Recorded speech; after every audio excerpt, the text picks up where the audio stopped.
get drunk, eventually have cirrhosis of the liver or some other kind of a thing, or, wrap around a telephone pole, disease or something, driving while intoxicated. You smoke too much, eventually you get emphysema or cancer. You do too many drugs.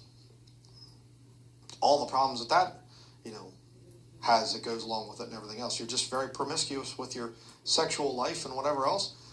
You get all kinds of venereal diseases. Anything that the Bible condemns as sin, if you do it too much, you're going to ruin the body that you're living in. And pretty soon, oh boy, I've really gone out and I've known loggers over the years and things, and I'm too tough to use hearing protection or eye protection, whatever else, and then, I had to have an eye surgery because something got in my eye, and you go up to them and you say, hey, so how you doing today? I'm sorry, I can't hear too good. How would you say? What'd you do? You're too tough to use hearing protection, but now you can't hear. Didn't take care of your temple there, did you? Didn't take care of your body. So they're right. They can do it if they want, but it's a foolish thing to do. You go out and you live after the flesh. The Bible says ye shall die. Some guy comes up to some woman and says, hey, come on, we're going over here into this little patch of trees over here. I'm going to rape you. She has to say, no, you're not going to do that. Oh, come on, baby, yes, we're going to do it. I said no. Or whatever other things she has, or take out your keys and, here's my keys that I carry. I have a little Leatherman tool there. It makes a nice handle, and you just take that thing and just flip it over the guy's face, or smack him down over this way, across the face this way. If he's trying to rape you, hit him hard. Why? He's trying to go after your body, trying to take away your bodily integrity. Somebody comes along and they say, oh, you have to have a hokey pokey to turn yourself around here at work. No, I'm not going to do that. No, thank you. Oh, but there's a disease that's a 99% recovery rate. It's very deadly. You can have it and not know that you had it.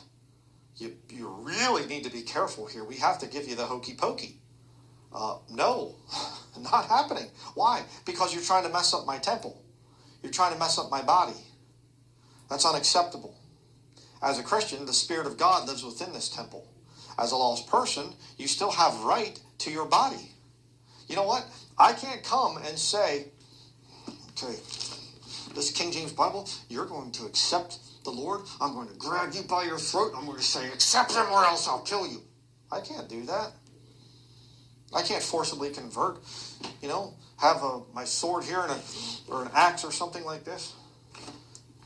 There's an axe, and you convert or die. That's not Bible-believing Christianity. You don't want to accept Jesus Christ? Okay, bye. See ya. That's what the New Testament teaches. I can't forcibly convert someone. You know why? Because I'd be taking away their God-given rights. See, but they're going to go to hell if they're not a Christian. Yeah, that's their right. I can't take that from somebody. And any church that tries to do that, any religion that tries to forcibly convert people, is not a religion that God founded. Crusades, jihad. 1 Corinthians chapter 7.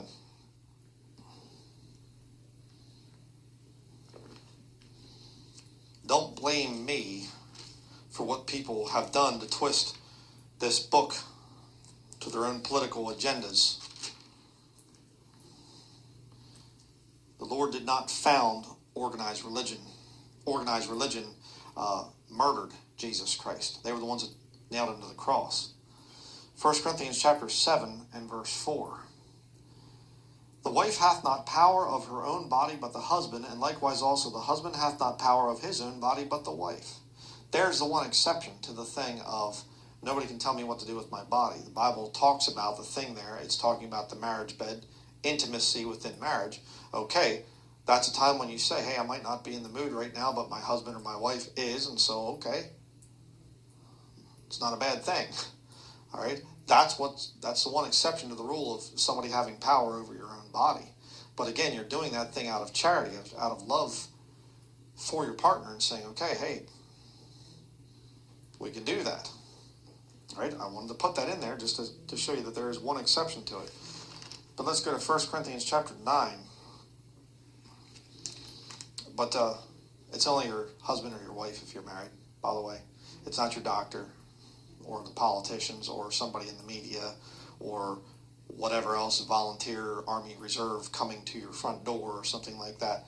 No. The only one that has power over my body is ultimately me and my wife. And that's it. 1 Corinthians chapter 9, verse 24 through 27. Know ye not that they which run in a race run all, but one receiveth the prize? So run that ye may obtain. And every man that striveth for the mastery is temperate in all things. Now they do it to obtain a corruptible crown, but we an incorruptible. I therefore so run, not as uncertainly. So fight I, not as one that beateth the air. But I keep under my body, and bring it into subjection, lest that by any means, when I have preached to others, I myself should be a castaway. Keeping yourself in good shape. Now this is speaking in a physical sense. He's referring to runners, like the ancient Olympic type runners and things that you would have there in ancient Rome. But he's showing something physical, but he's comparing it to the spiritual. And he's saying, if you don't take care of your body, you're not going to be running a very good race for Jesus Christ. You have to make sure to keep under your body and bring it into subjection and say, hey, don't eat too much. Don't sleep too much. Don't eat too little. Don't sleep too little. Don't drink too much alcohol. Don't, whatever. You see? Don't eat a whole bunch of junk food. It's not good for you. That's what he's talking about there. But again, who makes that decision? Well, you should consult your doctor before entering any kind of a food program or whatever else. No, you shouldn't. No, you shouldn't. I'm not going to consult my doctor if I want something to eat or whatever else. I learned that stuff myself. I can go out and I can get drunk tonight if I felt like it. I have that right. I can defile my temple if I feel like it. But I don't want to do that. Why? Well, because I realize I'm running a race. Some guy says, hey, I'm going to have one can of beer or something, or somebody says I'm going to have a glass of wine or something like that. I mean, growing up, it was just, oh my, no, alcohol for any reason is just ultimate sin. Well, that's not what the Bible teaches. You're lying if you say that. The Bible doesn't teach that. The Bible says do all things in moderation. I mean, there are people that, they can't handle alcohol. Well, then stay away from all of it. That's a good idea there. But if somebody says, hey, our culture, my traditions, my family, my country, whatever else, we drink very responsibly. Fine, go ahead. Do it. It's your body. I can't take away what you do with your body. And all the cults out there, they try to do that exact thing. The way that you can tell that you are in real, true Bible-believing Christianity is if you look and you see those three things. The free will, personal defense, and bodily integrity. Are they there in that group of Christians? Hey, you're not allowed to eat fish. It's Friday night. Or you're not allowed to eat certain types of meats. It's Friday night or something like that. Oh, sorry. No. Hey, you have to take the hokey pokey. Turn yourself around. That's what it's all about.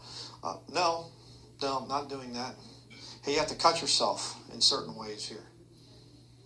No, not going to do that. I walked into your weird satanic building and I instantly got a feeling of, my soul doesn't appreciate being in here. Sorry, leaving. Hey, you need to come in here. You need to submit yourself to the man of God. I'm going to tell you what to do with your life. I'm the preacher. You mean you're trying to take away my freedom, my free will, my ability to think for myself? See, you meet a real Bible-believing preacher like myself, I'll present the gospel to you, then say, here you go. You figure out what to do with it. You say, well, how do I pray? How do I ask the Lord to save me? Well, I can lead you in a little bit of a model prayer, but ultimately it's got to be between you and the Lord. I can't convert you. The Bible talks about Paul planting and Apollos watering, I think is how it is, but God gives the increase. God's the one that makes it grow. I can put a seed in the ground, and my wife can come along and she can put water on it, but until God says, okay, time to grow, doesn't mean anything. So I just wanted to put that study together quickly. Been thinking a lot about that because we're getting into this really weird thing in the world where, everything's just up for debate now and whatever else. And what pronoun do you identify yourself as? Well, I identify now as a Spanish nun named Carmelita or something. Oh, okay. Well, I respect that. I don't prefer to be called he anymore. I prefer to be called it, or the preacher who was once named Fir Tree or something. And you get into this weird world where things are going, and you think, okay, how do I deal with these people? Well, very simple. You say, I have God-given rights. Well, where's your proof? Well, I can show it to you in the Bible. I have the scriptures here. Go back through the study and write down those scriptures so that you can turn to it in King James Bible and say, God gave me those rights. I might not be a Christian. I might not be this. I might not whatever. But you know what? It makes sense to me. That Bible says, lines up with those things. The spirit of your mind. I have free will. God redeemed my soul out of all distress. I have personal defense. The right to defend myself. The right to feel, hey, this is wrong or that's wrong. I don't like this. This is bad. And thirdly, I have bodily integrity. No man is supposed to defile my temple. Nobody can come along and tell me what to do with my body. Those are my rights. And if what you're saying contradicts my God-given rights, then I will rely on my Creator. Nobody's taking my God-given rights from me. You can't legislate them away. Oh, well, we got this new liberals out there in Congress and whatever else, and they just passed a law. Does it contradict my God-given rights? Well, yes, but then I'm not following it. I don't care. Pass all the ridiculous, stupid nonsense you want. There's all a debate about the Second Amendment, right? Oh, well, what was the original intent of the Second Amendment? I mean, maybe, see, back then, when the Founding Fathers wrote it, and well, let's debate it. Let's get our best constitutional scholars together, and we'll debate if you have the right to actually have a firearm or not, or whatever else and things. And, well, we can prove that there are studies. Recent studies have shown that firearms aren't needed. I have recent studies that show that firearms are needed. No, actually, I have a God-given right to personal defense. And then nobody's going to take that from me. Bodily integrity. If you want to come and make my body holy, I'll make your body holy. I have free will.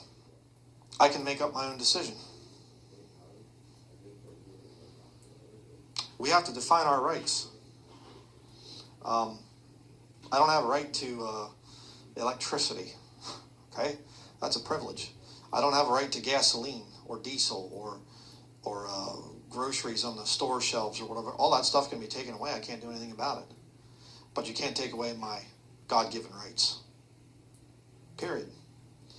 So that is going to be it. I hope it's been a challenge to you out there, whoever you are watching this.